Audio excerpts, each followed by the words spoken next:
So hello everyone, welcome back again sa aking YouTube channel. Ako pala si Jane Vlogger. So ito, bumabalik na naman sa pagbablog. So actually guys, andito na po ako sa Pilipinas. Umuwi na ako kasi gawa ng aking takot na takot na maghanap ng ibang amo. So guys, may mga makina na tayo dito. So ayus-ayusin ko lang kasi may nagpapatulong sa akin dito sa kapitbahay namin na gagawa daw ng jersey. So ito guys, yung mga makina ko hindi pa ayos, ako na mag-ayos ito.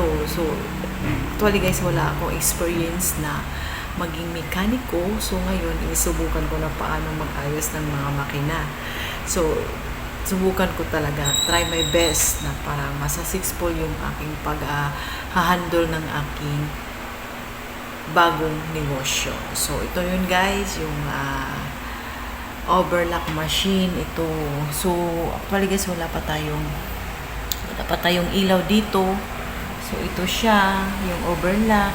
So aayusin natin, pero yung aayusin ko muna yung dito sa baba, yung kumbaga paano to siya iangat. Ito siya guys, yung lifter. So, ayusin natin sa baba para yung paa na lang natin ang maghanap, hindi na yung mga kamay. So, dito tayo guys, mag-umpisa na tayo. Paano natin ikakabit yung kadena papunta sa ating lifter. So, ito, umpisahan na natin guys. Actually guys, hindi ako mekaniko ha.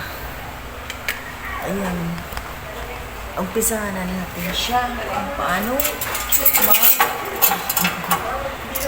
kasi diskarte lang po sa buhay kung paano tayo mabuhay sa ating negosyo. So ito tatanggalin ko muna kasi parang kulang-kulang yung sukat ng kadena i-amor. Ay naku, ang ingay-ingay ng electric pan.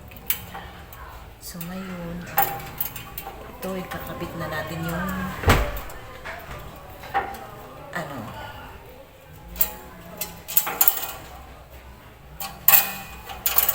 so natin yung dito sa